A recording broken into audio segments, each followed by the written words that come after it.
Tuh, Mana matamu? Matamu coba, matamu. Yesus Tuhan, Bapa Tuhan. Berapa ini? gini, Tuhan umat Islam sanggup nggak? Saya bertanya, Yesus Tuhan, Iya, Bapa ya, saya Tuhan, ada tanya berapa dulu. ini? Saya tanya dulu. Saya tanya Yesus dulu. Tuhan, Bapa Tuhan, ada Iya, berapa saya ini? tanya dulu. Ya, saya tanya Saya dulu. tanya, kamu belum jawab. Bagaimana kamu mau bertanya sama saya? Pertanyaan saya belum kau jawab. Yesus Tuhan, Bapa Tuhan, berapa ini? Satu. Tuhan kami satu. Tuhan kami satu. Bapak, maaf Pak Rohman, Bapak Rohman berumur berapa? Nggak ada urusannya itu tentang umur itu. Ini tentang diskusi ini. Mana tahu mata Bapak udah terjangkit. Apa mata Bapak ada katarak? Berarti Anda itu yang tidak mengerti konsep ketuhanan Kristen, mau memaksa diri sendiri. Yesus Tuhan, Bapa Tuhan. Berapa Jangan ini? memaksa kehendak diri sendiri. Jangan memaksa kehendak diri sendiri. Oke, tidak apa-apa. Saya lewatkan. Sekarang saya tanya. Saya Gak tanya usah dulu. tanya. Tuhan Oh. kamu saya bingung ada berapa? Gimana? Makanya saya mau bertanya. Yohanes 17 nomor 8. Yohanes Katanya mau 17 nomor diskusi. 8. Sebentar. Ah. Yohanes 17 nomor 8. Segala firman yang engkau sampaikan kepadaku, kata Yesus. Pertanyaan saya, siapa engkau itu? Bapak. Bapak Tuhan. Iya, betul. Segala firman yang engkau sampaikan kepadaku, telah kusampaikan kepada mereka. Yang menerima firman itu siapa? Yesus. Yesus Tuhan. Iya, betul. Tuhan Bapa menyampaikan firman kepada Tuhan Yesus. Iya, betul. Berapa Tuhanmu? Satu. Ah. Bapak tadi dikasih makan ibu, makan apa Pak?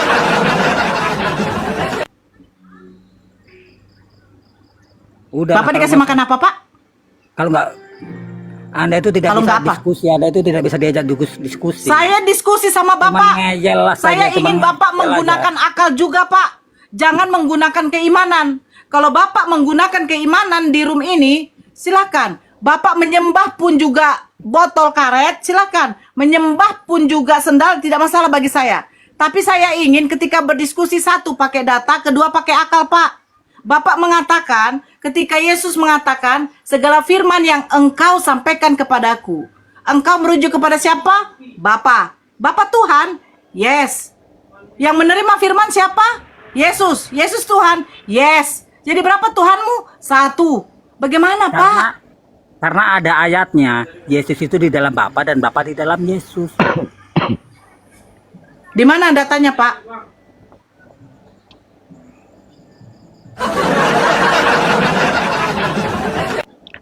Kalau Yesus di dalam, kalau Bapa di dalam Yesus, berarti Yesus kerasukan roh Bapa dong.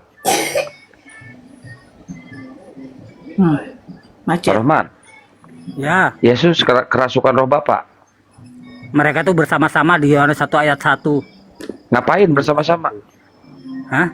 Gotong royong. Bersama-sama. Sebentar Akang. Jadi Yesus di dalam Bapa, Bapa di dalam Yesus. Iya, betul.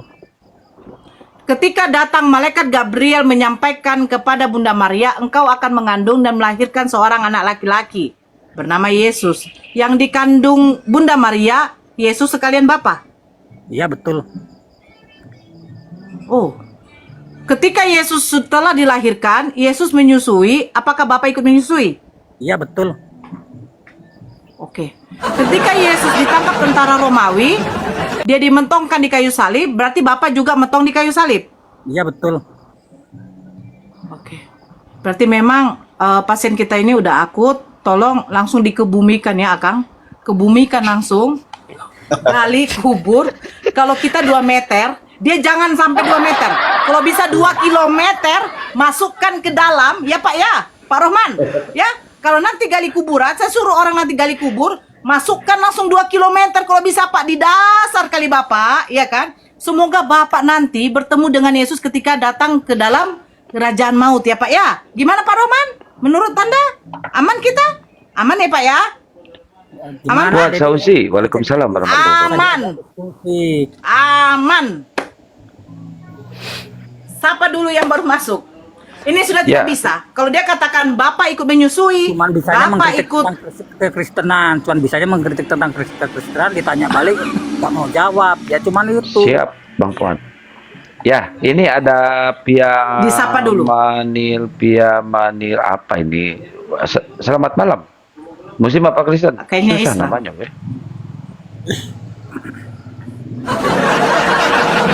Ya, Iya, Pia Manila, selamat malam. Kristen atau Islam? Ya, selamat malam. Islam. ya. Ya Bang, kami naikkan Kristen dulu ya Bang. Ini Pak Rohman ini ada pasien kami yang akut. Pak Rohman sebentar ya, ambulannya lagi di perjalanan Pak Rohman.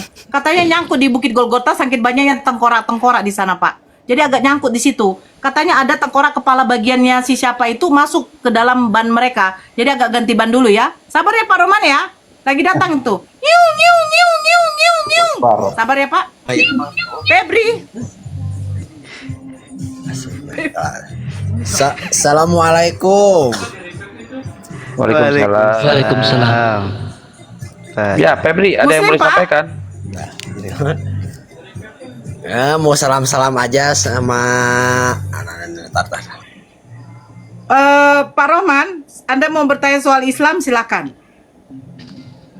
Silakan Pak Rahman. Assalamualaikum Kang Kian, Bunda Nora. Waalaikumsalam warahmatullahi wabarakatuh. Waalaikumsalam. Bang Jul.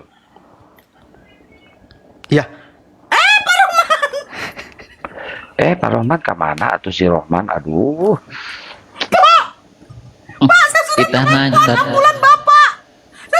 tadi rek nanya, kita nanya nggak don kabur sama budal. Tolong, itu cepat datang kalian. Sudah mau tumbang dia, woi. Datang aja cepat. Assalamualaikum. Waalaikumsalam. Ya Allah serunya Bunda Nora ya. Aku ngelihatnya nyikik sendiri. Sumpah. Pak Rohman, kirim permintaan naik Pak. Saya bayar itu ambulan mahal loh Pak. Hasil perpuluhan saya selama 1 bulan Pak. Kalian 10%, saya cuma 2% aja loh Pak. Aduh tolonglah, jangan merugikan saya loh Pak. Aduh, telepon pula. Selamat malam, Ada udah di Bung mana? Devis. Aduh, jelek kali apanya itu, profilnya jijik kali aku. Bung Devis, selamat malam. malam. Mohon maaf, Islam atau Kristen? Kristen. Ya kalau profilnya kayak Ya, gini ya silakan. pasti Kristen lah. Ya, silakan.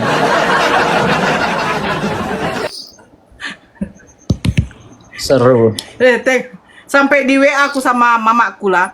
Jangan gila kau katanya. Minta ibu ini buka jilbabnya, Hah? boleh nggak? Bukan jilbab Pak. Kau pikir saya Kristen yang suka memamerkan dada Iya. dengan paha Bukan di gitu Bunda gereja? Nora. Kau pikir dia bininya kau? Nah, mau buka semua juga boleh kalau jadi bini. Pak, Kenapa Pak kau? Pak Depis, kenapa? Nggak bisa, Orang kan? disuruh telanjang, gimana Kenapa? sih Pak? Eh? Kenapa? Kenapa? Orang baik-baik disuruh ambulan. telanjang. Jangan, enggak. Jadi aja kalian datang. Ini ada lagi pasien yang satu sudah akut. Udah di mana kalian? Oh, Boleh buka nggak udah tidak? dekat gua. Udah dekat kuburnya Yesus. Katanya dia mencari mayat yang hilang dulu. Bung katanya. Devis, Gimana Bung itu? Devis. Iya. Saya peringatkan Anda untuk lebih sopan ya. Nggak apa-apa Bang Beni. Itu ajaran kasih. Silakan. Silakan Devil, setan. Devil kan setan. Suruh buka tidak mau. Iya, nama sama profil sama ya. Kristen nih. Mana boleh Iya. kita mau debat. Kamu mau debat sama orang yang buka jilbab? Iya, buka kerudung dulu. Oh ya udah, Itu nggak kan di sini. kain biasa kamu beli di Itu pasar kan tuh. Kristen. Itu kan Kristen tuh, yang suka membuka urat kan Kristen. Silakan Bapak pergi ke sana. Oh. Ada tuh yang suka memamerkan nenek tuh, pergi sana aja Pak. Itu kain biasa kamu beli di pasar. 3.000. Ya nggak apa-apa, saya beli di pasar lah. Pasar kan tempat jual, tempat berdagangan. Kok Bapak bodoh ya? Emang bini kau kalau mau beli kolor kau tuh di mana? Di apa? Ya. Di kantor pajak. Sebentar Bang Beni. Hah? Kok bodoh ya? Kok bodoh ya? Kok kira-kira kalau mau beli kolor, bini kau mau beli BH tuh di mana? Di kantor pajak. Di kantor kehutanan. Jangan dong Pak, pelihara kebodohan di sini. Memang saya tahu Anda tuh bodoh, seperti 1 Korintus 4 nomor 10. Kami bodoh karena Kristus. Yeremia 4:22. Sungguh botol umatku ini. Mereka bodoh dan tolol. Kemarin debat itu orang mau buka tudung dulu.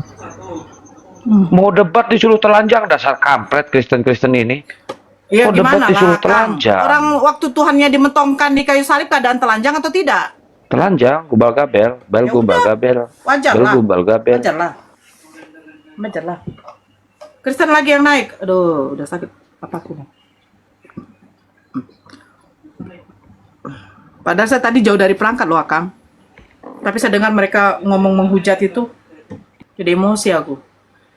Moderator. Naikkanlah moderator. Ini kalau kekurangan room biar saya izin turun dulu ya, teman-teman, nggak apa-apa. Nggak apa-apa.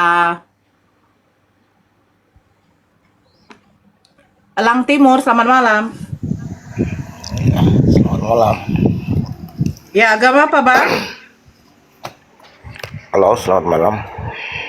Ya, agama apa, Bang? Saya Nasrani saya.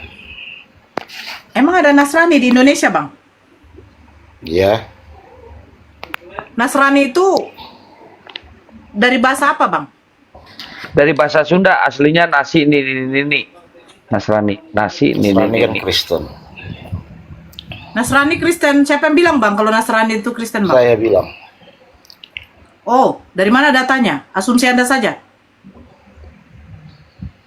Nasrani itu sama dengan Kristen. Kristen itu dipergunakan di Indonesia. Tunjukkan sama saya kalau Nasrani itu sama dengan Kristen, Bang. Enggak perlu tanya-tanya yang gitu. Kita tanya ke Nasrani pokok saja. itu, kata Nasrani itu diambil dari apa, Bang? Sehingga Abang mengatakan Kristen. Kristen itu munculnya di Antioquia, Bang. Nasrani itu diambil dari kata kota yang Itu kan bernama Anda, Nazaret. hafalan Anda. Itu dikatakan Itu hafalan Nazaret itu karena pada waktu itu ibunya Sudah, nggak usah Bunda jelaskan. Maria Oh, bernazar. semua orang Dia tahu. ingin memiliki anak laki-laki. Kalau Dan dia tadi- memiliki anak laki-laki, dia akan mempersembahkannya kepada Allah dengan cara apa? Berhikmat di dalam masjid. Makanya dikatakan Nazaret. Jangan Anda di sini membodoh-bodohi saya ya. Nggak ada yang Sementara Bro, Kristen, kita mau diskusi, Kristen itu ya. dari Antioquia, Bang. Jangan lupa itu. Silakan kalau Anda mau menanggapi. Kita bahas tema Yesus Saya buta ada Tuhan. tanggapi. Cuman tadi itu yang Tuhan bilang ada 2, ada berapa itu. Oke, kita bahas Jadi konsep seakan-akan ketuhanan. Anda menggiring itu Tuhan itu Oke, banyak. nggak apa-apa. Iya, nggak apa-apa. Saya menjelaskan menurut kitab suci Anda. Menurut Yesus, Tuhan yang sebenarnya itu siapa? Menurut Yesus di dalam Yohanes 17 nomor 3. Hidup yang kekal itu bahwa mereka mengenal Engkau satu-satunya Allah yang benar dan Yesus Kristus adalah utusan. Pertanyaan saya, menurut Yesus Tuhan yang benar siapa? Dan menurut Yesus itu siapa? Tidak ada Jawab itu menurut aja, Bang. tidak ada menurut Yesus. Yohanes 17 nomor 3 perkataan siapa, Coba Bang? Anda baca. Harus perhatiin Banyu di bawah. Coba Bun. ayatnya seperti Izin apa? ya, Supaya pengertiannya Bunda ada di Nora. situ. izin. Lelang tim.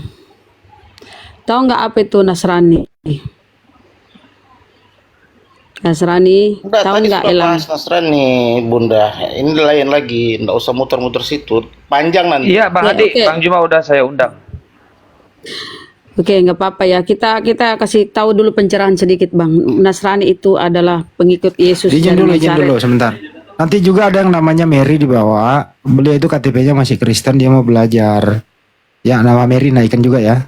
Dia mau belajar, dia mau Kalau- ketemu sekali dengan Banjuma. Oke, lanjut. Siap, Kalau siap. kurang slotnya saya diturunkan Oh, aja, iya. nggak apa-apa. Saya aja Nggak Bunda, usah, Bunda. cukup. Bunda Nora, nanti saya aja Bunda. Aman. Oke. Hostnya turun, Silakan Elang host. Timur. Udah ini cukup, Bang Juma sama Bunda Mary. Nah, Iya, jadi kesatuan. Nasrani itu, Bang, pengikut Kesatuan. Yesus pengikut Allah Yesus itu dari kan tidak bisa Nazaret. dilihat. Makanya lewat anaknya Yesus itu. Jadi Yesus, makanya ada ayat mengatakan aku dan Bapa itu satu. Jadi tidak usah Satu dalam- muter-muter. Satu dalam arti apa, Bang? Seakan-akan itu ada 2, ada 3. Oke, udah naik ini. Oke nih, udah naik. Jadi bagaimana Allah mewujudkan, bagaimana pengenalan Allah melalui anaknya pada manusia, karena manusia nggak bisa melihat Allah begitu. Jadi Bukan ditanya jadi Tuhan Yesus itu berapa. kau makna Yesus sebagai apa? Ayo. Yesus Utusan, itu duta. Tuhan. Loh kok Tuhan? Dari mana itu Yesus Tuhan, Bang? Dari mana itu datanya itu Yesus Tuhan? Kalau pengakuan Yesus dia Mesias. Kata perempuan itu akan datang juga kepada kami seorang Mesias yang disebut juga Kristus. Kata Yesus, akulah dia yang berbicara di depanmu, berbicara denganmu. Jadi Yesus itu mengatakan dirinya dia Mesias. Jangan dituhankan kalau Mesias. Ya izin, mana Bunda ini Mila? Bunda Mary, selamat malam. Mary, Bunda Mary. Iya malam. Host, Bunda Nora, Bang Andi. ya Bunda Mary ini mau Selamat malam. berdiskusi belajar Islam ya. Bang Hadi lanjut moderatorin. Iya. Jadi Mbak Mary ini udah Muslim, tapi KTP-nya masih Kristen. Kapan mualafnya Mbak Mary? Enggak. Belum Bang Andi. Oh, belum mengucapkan 2 kalimat syahadat, belum? Belum. Oh, belum. Ya udah, tunggu Banyuma dulu ya. Jadi Mbak Mary ini pengen banget bicara dengan Banyuma, ingin belajar Islam begitu. Tapi Miriati dem pasau pasau kan Bugis ya, Tator. Ini Elang Timur ini noise banget itu suara Iya. kipasnya. Kipas dulu itu Elang Timur. Maksudnya Bugis mana, Ki? Ibu Mary? Tator Bang. Oh, Tanah Toraja, Mas. Pantas, nggak apa-apa. Tunggu Banyuma dulu ya. Sambil menunggu Banyuma, apa kira-kira yang menghalangi Anda untuk memeluk Islam? Apa ada kendala apa begitu? Bisa berbagi di sini. Mungkin ada dari Mbak Nora seorang mualaf, Pak Jul seorang mualaf. Anda boleh berbagi. Silakan berkeluh kesah di sini. Silakan. Ya, ini yang Oke, naikin Bang di sini Andi, moderator jadi ya, saya naikin naik nurunin di ya. sini hanya untuk mau mengetahui, berdiskusi tentang Muslim. Mungkin untuk pertanyaan-pertanyaan Bang Andi tadi saya tidak usah jawab dulu ya Bang Andi, karena itu sudah menjadi pertanyaan yang sering kita sudah saya sampaikan di beberapa forum sebelumnya. Jadi ini bukan pertama kali kita berjumpa Bang Andi dengan Bang Suma. Kita sudah sering berdiskusi bersama. Ada Bunda juga dengan Mirifa. Kita pernah beberapa kali ada dalam satu room.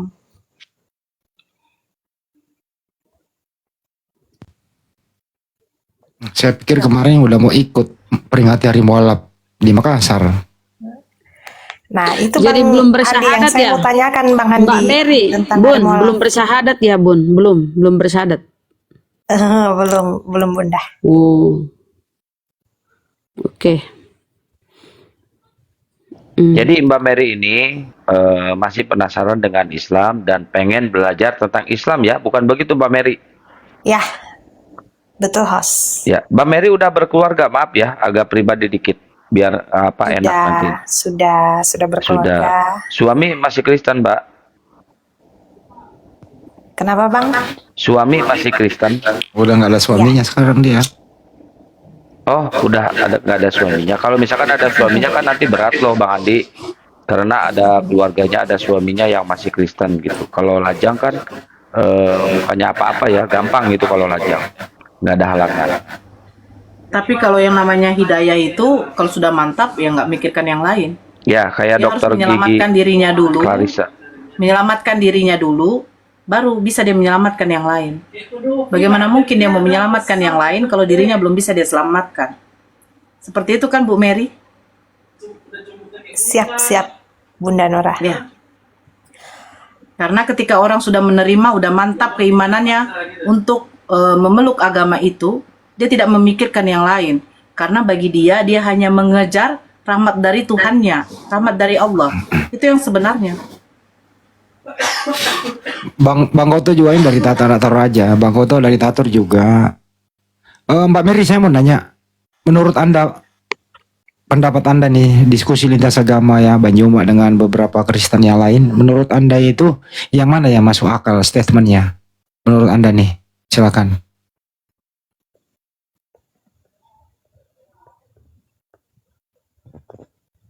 Ya, kenapa Bang Handi? Kan sudah sering dengerin Bang Juma diskusi lintas agama sama Kristen, baik jemaat maupun pendeta gitu ya. Menurut Anda, yang masuk akal penjelasannya yang mana? Pendeta, jemaat kah, atau Bang Juma kah, atau dari Muslim yang lain? Silakan. Wah, kalau berbicara pendeta ini kan mewakili pemuka-pemuka agama Kristiani, jadi banyak Bang. Ma, ini Anda monitor Bang Juma atau gimana? Ya, sambil tunggu Bang Juma, Bang pasti ada di room ini yang bisa menjawab pertanyaan saya mengenai hari mualaf. Oh ya, tunggu ya. Gimana host? Bang Juma udah di ini? Udah saya jambak. Mungkin Bang Jumanya masih ini ya, masih Saya turun aja biar ada satu Saya slot turunkan, untuk Kian. Kristen. Saya turun. ya, saya juga turun ya, Bang Andi. Kira aja, Bunda. Saya juga turun. Bunda. Ngapain sih pada turun? Masih ada satu tempat. Duh. Udah ada 2 Kristen, Bang Handi. Bang Handi, bisakah saya bertanya sambil menunggu Bang Suma? Ada Uni Rifa di sini, ada. Boleh, silakan. Boleh. Ya, saya baru tahu bahwa ternyata ada hari mualaf.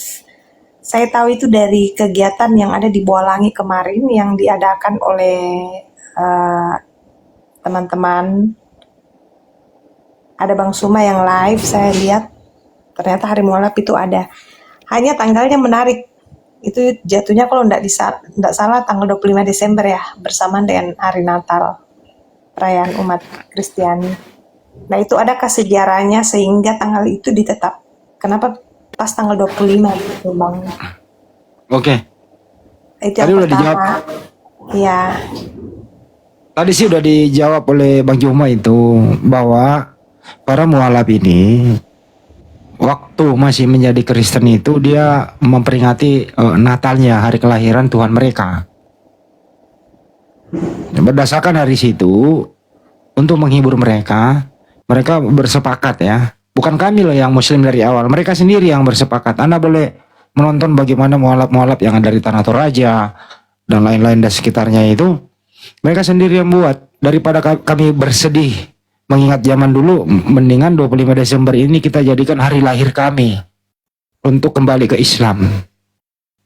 Itu intinya. Jadi nggak ada niatan lain untuk menandingi itu. Daripada mereka bersedih mengingat masa lalu, ya mereka membuat kegiatan sendiri, mengingat hari lahirnya kembalinya ke Islam. Jadi tidak percaya lagi ada Tuhan lahir, tapi dia lahir kembali seperti bayi, karena orang yang memeluk Islam itu lahir seperti bayi. Itu kira-kira Mbak Mary. Oke, jadi memang kesepakatan ditetapkannya tanggal 26 Desember itu oleh para kaum mualaf sendiri ya Bang ya. Berdasarkan pertimbangan-pertimbangan yang sudah dijelaskan tadi. Itu intinya di sana. Nggak ada niatan lain kok. Betul ya Mbak Nora? Mbak Nora juga mualaf. Bang Goto, betul Bang Goto? Betul banget. Ya, Betul. ya silakan. Bang Goto juga kemarin sempat memberikan kajian ya mengenai hari mualaf ini. Silakan Bang Goto. Sampaikan, ada sama-sama satu suku nih sama Tanah Toraja nih. Hari mualaf itu sudah berapa lama diselenggarakan Bang? Udah 3 tahun yang lalu. Dari 3 tahun yang lalu. Kurang lebih 3 atau 4 tahun ya, saya lupa gitu. Kurang lebih udah lama lah. Apakah hari mualaf itu hanya ditetapkan di Indonesia saja atau bagaimana Bang? Kita ingin mendunia Mbak. Kami juga di luar negeri ada itu. Saya di beberapa mualaf di Masjid Imam yang ada di New York, Amerika Serikat. Di sana juga memperingati hari mualaf sedunia. Oke. Silakan Bang Oto. Iya, tapi sebelumnya Tante Mary ini gereja di mana dulu? Silakan Bang Oto. Iya, Tante Mary gereja di mana dulu? Ndak mi tambah tanta gitu, ndak apa? Deh. Ya paling. Kalau gitu Kakak Mary gereja di mana? Siap-siap Bang. Gereja di mana dulu? Ya, gereja Toraja. Tuh, Toraja mana kan gereja Toraja banyak. Nah, kalau saya dulu kan Sudiang. Kalau Bunda Mary Di sini di kompleks ini. di mana itu Bunda? Antang. Antang. Antang. Oh. Tapi Bunda Mary sudah pernah belajar enggak membedakan antara Tuhan, manusia dan binatang? Udah pernah belajar membedakan itu Bunda Mary? Ya, sudah pernah Bang. Hasilnya gimana setelah Bunda Mary belajar mana Tuhan, mana manusia, mana binatang? Itu kesimpulannya apa Bunda Mary? Kesimpulannya satu saja Bang. Tuhan tidak diperanakkan dan memperanakkan. Alhamdulillah, berarti sudah yakin ya bahwa Tuhan dan manusia beda, apalagi manusia ke binatang, kan begitu? Ya. Ya, kalau Bunda Mary belajar baik-baik ya, Bible itu merendahkan serendah-rendah mungkin yang namanya Isa, tuh, kan begitu. Nah, jadi memang mulanya diangkat seolah-olah dia setara dengan Tuhan, tapi realitasnya dia justru disetarakan dengan binatang atau domba.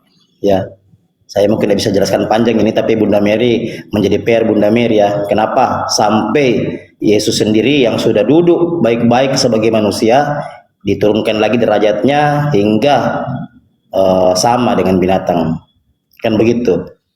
Jadi filosofinya seperti itu Bunda Mary. Ketika Tuhan sudah baik-baik duduk ya, sudah baik-baik duduk di kursinya, Bunda Mary diturunkan lagi menjadi manusia. Nah, begitu sudah duduk baik-baik jadi manusia, diturunkan lagi jadi domba. Tuh Bunda Mary, bayangkan itu. Nah, begitu sudah baik-baik duduk sebagai domba, sebagai binatang, diturunkan lagi jadi anak domba tuh. Itu. Untung saja Bunda Mary itu dia tidak kasih turun lagi ke cucu domba. Kalau dia kasih turun lagi cucu domba, ketemu saya kasih bahasa Roh Kudus. Bunda Mary tahu bahasa Roh Kudus? Tahu Bunda Mary? Iya Bunda Mary. Bahasa Roh Kudus itu tuh karunia itu dalam Bible hanya orang-orang tertentu Bang. Iya, bayangkan Bunda Mary, dari Tuhan turun jadi manusia, dari manusia turun ke domba, binatang, dari domba diturunkan pula jadi anaknya tuh. Itu bayangkan itu. Setelah jadi anak domba, itu kalau dikasih turun lagi cucu domba, saya bukan kasih lagi bahasa roh, tapi saya lempar bahasa roh. Sudah pernah dengar bahasa roh? Ya, sudah pernah dengar. Udah pernah dengar yang bunyinya begini, sandalama sandalama sandalama. Bukan bahasa roh itu Bang. Bang Goto. Bahasa Halo. bahasa gangguan jiwa. Iya memang begitu. Itu singkir laba-laba lasa. Pernah dengar tanya Bang? Nah, sabar dulu. Saya selesaikan sama. Pernah dengar bahasa rohnya Dautoni itu? Yang mantan dukun santet katanya bertobat dia. Coba Abang cari di YouTube itu. Itu. Menurut Bunda Mary itu akalnya itu kalau pakai akal sehat ya, karena Islam itu memerintahkan kita untuk selalu menggunakan akal sehat kita, rasionalisme kita. Kita berpikir untuk mengenal Islam.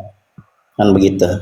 Nah, Bunda Mary ya, jadi alhamdulillah kalau Bunda Mary sudah meyakini bahwa Tuhan tidak diperanakkan dan tidak memperanakkan. Iya, alhamdulillah Bunda Mary ya, karena memang posisi Tuhan harus seperti itu.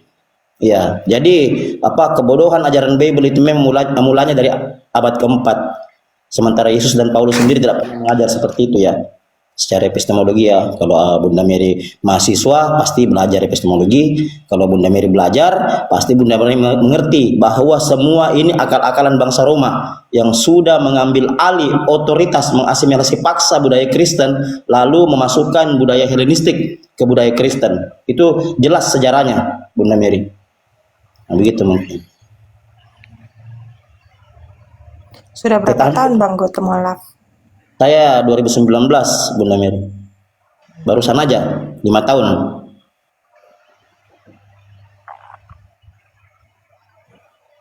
Nanti jalan-jalan ke Sudiang Bunda Mary.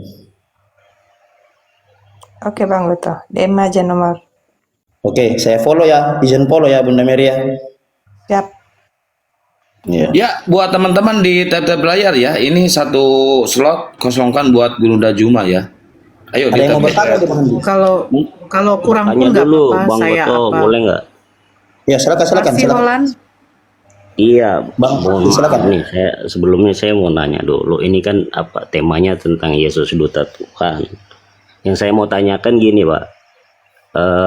Tentang batu apa aswat ya, aswat. Itu batu hitam yang di Ka'bah itu ya. Ya, silakan. Iya, itu kan apabila kita mencium batu itu dosa kita bisa dihapuskan ya. Ya, silakan. Betul. Iya, yang saya mau tanya, ada nggak di dalam Al-Quran satu ayat yang menyatakan bahwa memang batu itu berasal dari surga, terus batu itu bisa menghapus dosa gitu? Boleh ditunjukkan ayat berapa kepada saya? Saya mau bertanya, masih bingung ini tentang batu ini. Nah, jadi begini Pak Parsi ya. Pak Parsi, Al-Quran itu bukan buku sejarah, bukan buku cerita, ya, kayak Bible ya. Nah, jadi dia tidak bisa menjelaskan secara eksplisit dan bagaimana tentang Hajar Aswad. Tapi yang perlu Bang Parsi ketahui, kalau Bang Parsi buka di Kejadian 28 ya, Kejadian 28 ayat 2. Jangan ini dulu. Handi noise ya Bang Handi. Siapa yang noise? Maaf, Pak, jangan ke sana dulu. Maksudnya saya mau tanya Iya, dulu. sandarannya ke sana dulu Bang. Sabar ya, karena Rasulullah itu meneruskan ajaran nabi-nabi sebelumnya. Ya, kalau Abang buka di Kejadian 28 ayat 22, Abang akan mengerti kenapa umat muslim itu Bang ya menghormati Hajar Aswad. Nah, silakan dibuka dulu Bang. Kalau perlu Abang buka, Abang baca keras-keras tuh. Kan begitu. Iya, silakan buka ya. Jadi kalau Abang mau framing tentang Hajar Aswad, menghapus dosa segala macam, sebaiknya Abang buka dulu itu. Karena Rasulullah itu meneruskan risalah para nabi sebelumnya. Kan begitu. Iya, gini. Jadi kalau mau framing begitu mungkin kurang tepat mungkin Bang Parsi ya. Yang tepat Cek. kalau secara akademik. Begitu mungkin. Buka dulu Bang ya.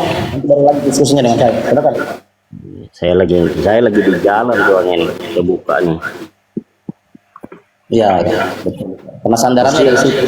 Cuman pengen tahu aja gitu kan, karena kebanyakan framingnya semuanya. Makanya Bang, sekali lagi kalau Abang mau naik, mau bertanya, disiapkan dulu datanya. Apa Di mana hubungannya Hajar gitu loh Aswad Mbak? itu? Sama ini saya cuma Iya, menanyakan, nggak ada Iya, hubungannya sebentar dengan dulu. kitab Kristen. Sebentar dulu Bang, saya kan belum selesai Bang. Iya. Ya, selesaikan dulu orang bicara, baru Abang bisa ngomong. Oke, lanjut Itu ya. adab. Ya, Abang kan kalau mau bertanya Bang, itu Abang tuh harus cari dulu Bang datanya. Kalau Abang pun juga dengar dari luar, simak dulu baik-baik. Itu tercatat di mana? Di Al-Quran kah? Di hadis kah? Gitu Bang. Nah, baru Abang tunjukkan di dalam hadis ini kenapa Hajar Aswad itu bisa menghapus dosa. Sebenarnya begini aja deh Bang. Islam itu bukan model keimanan Bang. Islam itu harus memakai akal dulu Bang. Baru mengimani Bang. Maksudnya apa? Contoh Bang ya. Saya kasih satu contoh aja deh Bang. Kalau Allah berfirman Hajar Aswad itu bisa menghapus dosa, saya yakin Bang, orang termiskin di dunia pun akan berlomba-lomba untuk menciumnya itu Bang. Saya yakin Bang. Tetapi konsepnya tidak begitu. Karena Allah Tuhan kami itu memiliki sifat. Salah satunya apa? Maha pengampun Bang. Apa sih pertanyaannya dia Makanya tadi itu? Apa pertanyaannya dia? Hajar Aswad itu apakah benar mengampuni dosa? Oke. Tadi dia kalau nggak salah ada nggak di Al-Quran sumber umat Iya, Islam dia itu Al-Quran dan hadis. Dalam sebuah riwayat Rasulullah SAW bersabda, pertama ya, sungguh aku tahu kamu hanya batu, tidak bisa memberi manfaat atau bahaya apapun. Andai saja aku tidak pernah melihat Rasulullah SAW menciummu, aku pun enggak menciummu. Dalam sebuah hadis dijelaskan bahwa barang siapa bersalaman dengan Hajar Aswad seolah-olah ia sedang bersalaman dengan Allah yang Maha Pengasih. Hadis lain menjelaskan bahwa Rasulullah bersabda, Hajar Aswad turun dari surga. Awalnya berwarna putih, kemudian menghitam karena dosa-dosa manusia. Jadi itu menurut Nabi Muhammad SAW adalah bersumber dari surga. Kami percaya itu karena Nabi Muhammad SAW tidak pernah berbohong. Itu ya. Nah, silakan Banyuma dilanjutkan. Jadi maaf Pak, jadi Al-Quran tanpa hadis berarti belum sempurna gitu ya Pak ya. Itu pendapat kamu kan? Iya, maksudnya pendapat saya. Jadi kalau maksudnya saya ingin cari sumbernya itu Tapi jangan berpendapat dong kalau bertanya aja jangan berpendapat, nggak enak didengar. Silakan Bang Yoma dilanjut. Assalamualaikum warahmatullahi Assalamualaikum warahmatullahi wabarakatuh. Waalaikumsalam. Warahmatullahi wabarakatuh. Iya. Ya, jadi kalau Saya izin pamit ya Bang semuanya, karena Abang kita biar ada satu slot untuk Kristen. Saya izin pamit dulu abangku. Assalamualaikum warahmatullahi wabarakatuh. Waalaikumsalam warahmatullahi wabarakatuh. Uniripa masih monitor. Dinda Nora monitor. Saya Dinda Rahma Bang, monitor. Nah, saya yang izin tidak turun dulu abangku. monitor ini yang diturunin. Mati meja. Sakit kepalanya itu Bang Zuma. Ya, jadi kalau Al-Quran itu wahyu dari Allah. Sedangkan hadits adalah penjelasan utusan Allah terkait dengan wahyu Allah. Jadi hadits ini adalah isi dari Al-Quran yang diuraikan. Itu hadits. Nah, sedangkan kalau Al-Quran ini tidak dijelaskan oleh Nabi, maka kita nggak paham seperti apa kaidah seutuhnya dari isi Quran. Kenapa? Karena kita bukan Nabi. Yang ditugaskan untuk menjelaskan isi kandungan Al-Quran yang sempurna itu adalah Nabi, di mana Nabi Muhammad SAW adalah pembawa risalah Quran. Maka beliau yang kemudian mendapatkan legitimasi untuk menjelaskan itu. Sama seperti di dalam Yohanes 1:18. Tidak ada orang yang bisa melihat Tuhan. Tidak ada orang yang pernah mendengarkan Tuhan. Tidak ada orang yang pernah kemudian menjelaskan, menguraikan bagaimana Tuhan itu secara mendetail. Tetapi Yesus sebagai utusannya yang menjelaskan Tuhan itu seperti apa. Yesus yang punya tugas itu. Untuk menjelaskan itu kepada Bani Israel, murid-muridnya. Nah itu sama seperti itu. Jadi setiap utusan itu diutus kemudian untuk menjelaskan isi dari wahyu Tuhan yang datang kepada mereka, sang Nabi ini. Kalau Nabi menerima wahyu, dan dia diperintahkan untuk menyampaikan wahyu tersebut kepada umatnya, maka dia disebut Rasul. Karena dia menjelaskan. Nah itu, jadi kalau ada pernyataan, tidak sempurna dong Al-Quran kalau tidak ada hadits. Enggak, sempurna. Sama seperti sebuah bangunan, bangunan itu sudah sempurna. Hadits itu adalah yang menguraikan, ini dindingnya, bahannya ini saja. Semennya sekian, pasirnya sekian, campurannya seperti ini. Kekuatannya kayak begini. Kalau ini lantai, ini keramik, ini pondasi, ini plafon, ini atap. Itu hadits. Jadi kesempurnaan Al-Quran itu justru dibuktikan dengan adanya hadits ini. Gitu, Bung. Nah, sedangkan kalau kita berbicara mengenai Bible, situ ngumpul semuanya. Firman Tuhannya, sabda nabinya, pengantar penulis, kumpul. Maka tidak layak disebut kitab suci. Karena tidak murni wahyu Tuhan di situ, tapi ada juga karangan-karangan. Sama seperti coba kita lihat, coba saudara-saudara lihat kemudian di dalam kitabnya saudara kita Kristen ini, adanya kemudian tulisan orang yang tidak dikenali yang masuk di dalam kitab Roma misalnya. Di Roma 16:22 itu dikatakan begini, Tertius yang menulis surat ini menyampaikan salam dalam Tuhan kepadamu. Tertius ini siapa? Penulis. Kok ada di dalam tertulis, aku Tertius yang menulis surat ini. Aku Tertius yang menulis surat ini. Aku ini Tertius. Nah ini firman Tuhan atau apa ini? Kan bukan firman Tuhan. Bukan juga sabda Yesus. Bukan juga ucapan Paulus. Tapi ucapan orang yang tidak dikenali. Nah kalau hadis itu ucapan Rasulullah yang disampaikan kemudian kepada para sahabat. Itu, atau uraian sahabat yang menjelaskan tentang ucapan Rasulullah atau perbuatan Rasulullah atau ketetapan Rasulullah. Itu hadits. Nah, kalau ini apa, jatuh kemana ini perginya? Aku Tertius yang menulis surat ini menyampaikan salam dalam Tuhan kepadamu. Ini bukan firman Tuhan, bukan sabda Nabi, bukan ucapan Rasul, bukan apa. Kita mau sebut apa ini? Kita proma. Sekira gitu, Bang. Silakan. Ya, makasih Bang Zuma. Penjelasannya udah cukup baik. Cuman itu tadi yang Bang Zuma bilang bahwa hadis itu menjelaskan isi tentang Al-Quran. Nah, jadi maksudnya ada nggak di dalam Al-Quran itu tentang batu hajar aswad ini, sehingga di dalam hadis itu dijelaskan minimal ada satu kata seperti bangunan. Bangunan itu sebentuk bangunan, nanti dijelaskannya bahwa bangunan ini terdiri dari ini, dari seng, dari atap, dari ini segala macam. Sedangkan yang mau saya tanyakan, ada nggak di dalam Al-Quran minimal beberapa kata tentang hajar aswad itu sehingga diuraikan kembali ke dalam hadis gitu loh, Bang.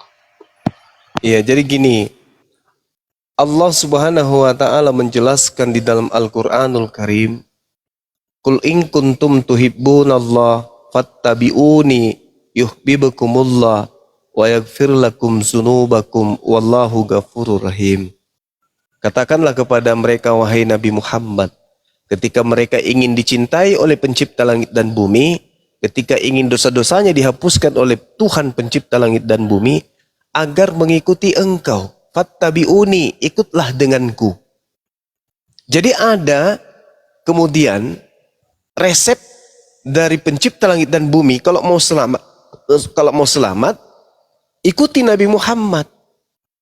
Nah, Nabi Muhammad kemudian menyentuh batu hajar aswad ini. Maka kami umatnya mengikuti beliau. Kenapa? Karena kami ingin agar Allah mengampuni dosa-dosa kami. Perintahnya fattabi'uni, ikutilah Nabi Muhammad. Makanya para sahabatnya mengatakan, sekiranya aku tidak melihat nabiku, Nabi Muhammad menyentuhmu, kamu hanya batu yang tidak memberikan manfaat apa-apa, maka aku pun tidak akan menyentuhmu. Nah, itu Rasulullah lakukan, kami lakukan. Kami lakukan itu. Memang tidak ada perintah untuk menyentuh batu dalam Al-Quran, tidak ada. Tapi Rasulullah memberikan contoh melakukan hal tersebut, maka kami mengikuti itu. Al-Quran surah Al-Ma'idah ayat 31. Qul in kuntum tuhibbunallah. Kalau ingin dicintai Allah, kalau ingin diampuni oleh Allah, maka ikuti Rasulullah. Apa yang diperbuat, yang diperintahkan, yang dicontohkan, kemudian yang dikhususkan untuk umatnya, silakan lakukan. Nah, muncul pertanyaan, menyentuh hajar aswad kok bisa menghapuskan dosa? Bukan kemudian batunya, tapi upaya menyentuh batu itu menyebabkan dosa dihapuskan. Sama seperti ketika kita menjadi buruh, mengangkat batu, itu bisa mendapatkan duit. Bukan bukan batunya yang memberikan duit, tapi usaha mengangkat batu itu menghasilkan duit. Sama seperti itu. Nah, kalau terlalu jauh ingin belajar, coba Anda lihat di saya 6, nomor 7. Batu telah menyentuh bibirmu, maka dosa-dosamu telah dihapuskan. Belum lagi di dalam Keluaran 29 nomor 14. Ambillah kulitnya, dagingnya, dan kotorannya, bakarlah. Itulah korban penebus dosa. Apakah tai sapi itu yang nebus dosa? Tidak, tapi upaya mengambil daging sapi, mengambil kulitnya, mengambil tainya, lalu dibakar. Upaya itu, usaha itu yang menghapuskan dosa. Bukan tai sapinya, bukan kulit dan dagingnya, bukan. Tapi upaya itulah yang dihargai oleh pencipta, karena ketaatan seseorang mengikuti perintahnya, maka menghantarkan manusia itu mendapatkan pengampunan dosa. Seperti itu, saudara. Ya, Gurunda izin ya untuk menghindari repot, saya kecilin ya, biar Bunda Rahma yang jadi tumbal. Ya, lanjut. Mama kasih Oke, Bang Zuma, terima kasih Bang. Sama-sama. Kejam kali, host. Host.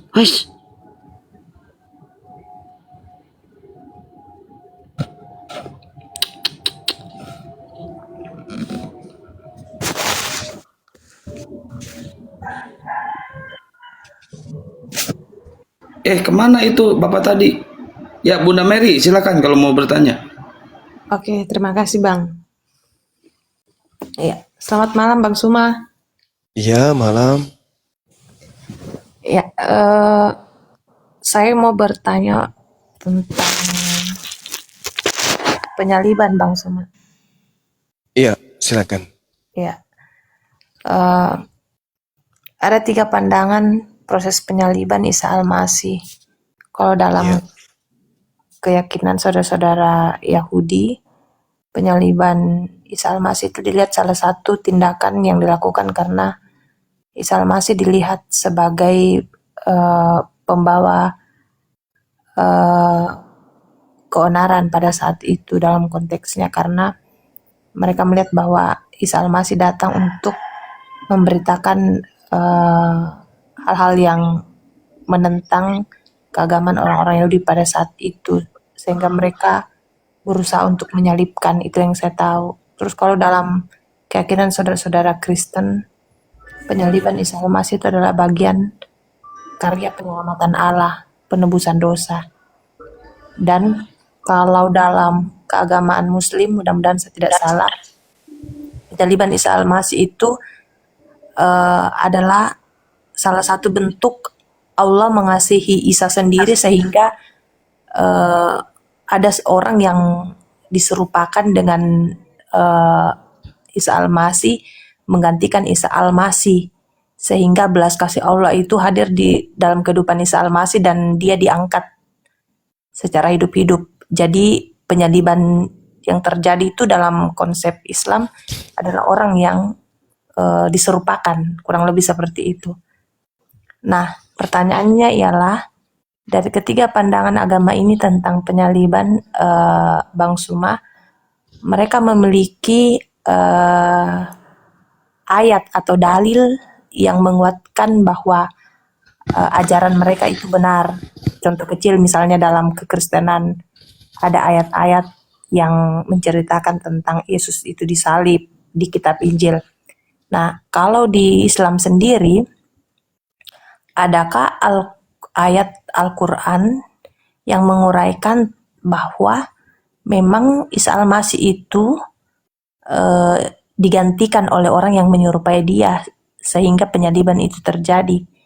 Mendengar penjelasan Bang Suma tadi bahwa apa bedanya Al-Quran dengan hadis, dari pertanyaan saudara yang saya lupa namanya tadi yang turun itu, bahwa hadis itu memperlengkapi Al-Quran, Menjelaskan, menjelaskan Al-Quran seperti itu. Walaupun kedudukannya ya Al-Quran lebih di atas, tetapi hadis itu memperkuat apa yang ada dalam Al-Quran. Nah, itu pertanyaan saya, Bang Suma, adakah juga dalilnya atau apalah yang memang betul-betul mengatakan bahwa ada yang menggantikan Isa Al-Masih, orang yang menyerupai dia, orang yang diserupakan dengan Isa Al-Masih sehingga dia disalibkan? Itu Bang Suma. Oke, baik. Jadi yang harus dipahami di sini adalah latar belakang penyaliban. Jadi penyaliban itu bukan sesuatu yang diatur oleh Allah dan juga bukan sesuatu yang dipersiapkan oleh Allah. Enggak. Itu disebabkan karena adanya makar.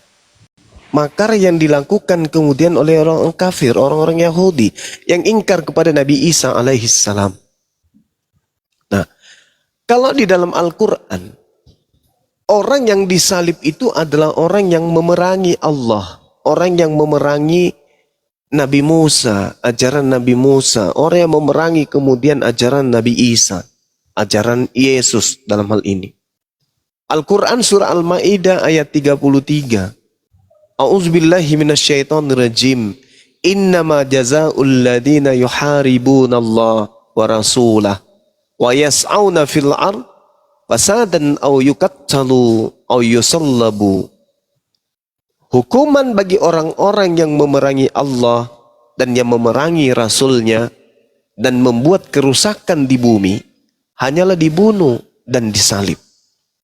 Nah, kemudian Nabi Isa tidak memerangi Allah. Nabi Isa juga tidak memerangi para rasul.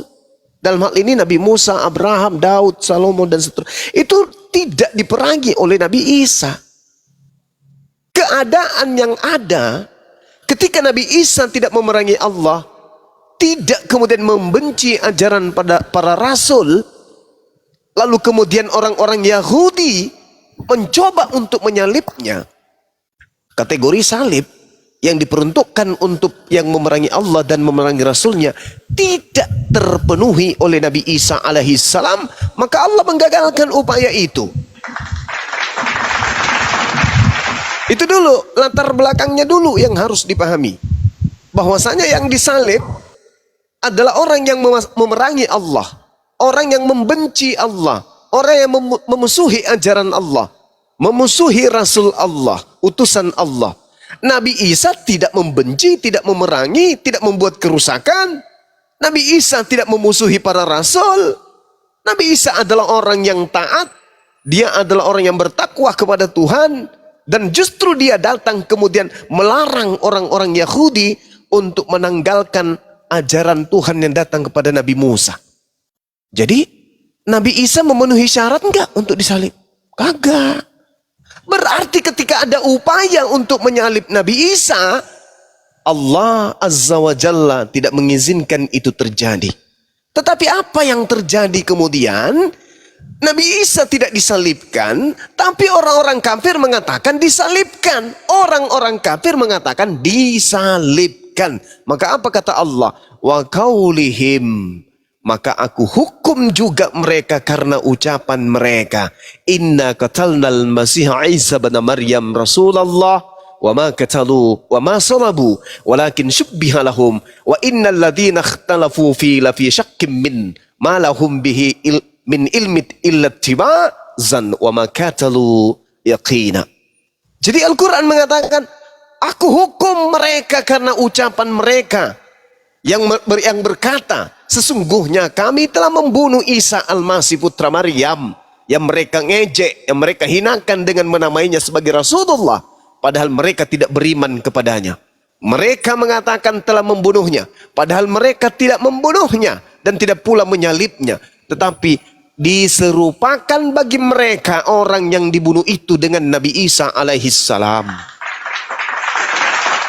Berarti ada penyaliban, ada. Cuman yang disalib ini bukan Nabi Isa, tapi orang yang diserupakan dengan Nabi Isa. Itu. Jadi penyaliban itu ada. Nah, muncul Kristen kemudian setelah penyaliban, jauh setelah penyaliban, Kristen muncul dengan mengangkat sebuah konsep bahwa kematian Yesus itu untuk dosa-dosa Kristen. Itu konsep yang dibuat-buat belakangan. Tidak ada narasi di dalam Al-Quran ataupun di kitabnya orang Yahudi. Bahkan kalau kita melihat dalam Ulangan 21 nomor 22, 23, apabila engkau menghukum orang yang melakukan dosa yang sepadan dengan hukuman mati, lalu engkau kemudian hukum dia, jangan kau biarkan mayatnya semalam-malaman di atas tiang. Sebab orang yang dikutuk, orang yang dikutuk oleh Tuhan tidak boleh menyentuh tanah yang diwariskan kepadamu. Itu jelas itu. Berarti yang disalib ini menurut kitabnya orang Yahudi dan menurut Al-Quran adalah orang yang dikutuk oleh Tuhan. Bukan dikutuk oleh dosa-dosa. Bukan menanggung dosa-dosa. Bukan. Tetapi dikutuk karena ulahnya sendiri telah melakukan dosa. Nah, upaya-upaya yang dilakukan kemudian saya sebagai kristologi atau apologetika Islam, bagaimana di dalam Bible? Apa latar belakangnya? Ternyata betul latar belakang keinginan membunuh Isa atau Yesus adalah kecemburuan orang-orang Yahudi terhadap apa yang dicapai oleh Yesus. Itu apa? Membangkitkan, bermujizat, bernubuat, mengusir setan, menyembuhkan orang buta, menyembuhkan orang lumpuh, orang kena penyakit sampar dan seterusnya, orang kerasukan setan disembuhkan. Membuat kemudian orang Yahudi ini takut orang Yahudi ini Yesus kalau dibiarkan bahaya, dia bisa mempengaruhi orang. Bahkan tertulis dengan jelas di dalam kitab Lukas 23 nomor 2, Di situ mereka mulai menuduh Yesus. Mereka berkata, kami dapati Yesus ini menyesatkan menyesatkan masyarakat. Yesus menghasut orang supaya jangan membayar pajak kepada kaisar. Sebab katanya ia adalah Kristus, seorang raja. Itu kata orang-orang Yahudi. Yesus menghasut orang lain untuk jangan membayar pajak. Nah, kalau sampai orang banyak terhasut untuk tidak membayar pajak, coba Anda baca di dalam Yohanes 11. Apa yang terjadi di sana? Orang Roma akan datang merampas tempat suci kita dan merampas bangsa kita. Kalau banyak orang menjadi pengikut Yesus. Nah, supaya itu tidak terjadi, apa yang harus kita lakukan? Kata imam kepala. Maka imam kepala kemudian bernubuat. Apa katanya? Tahun ini juga aku Kayapas bernubuat bahwa Yesus harus mati demi bangsa ini. Yesus harus mati demi bangsa Israel. Karena kalau Yesus tidak mati, orang Roma akan datang merampas tempat mereka dan merampas bangsa mereka. Itu yang terjadi, yang menjadi latar belakang penyaliban terhadap Yesus. Tak ada unsur dosa, tebus dosa, bla bla bla. Itu tak ada. Tak ada sama sekali. Itu nanti muncul di meja Kristen, di mimbar gereja baru muncul konsep doktrin seperti itu.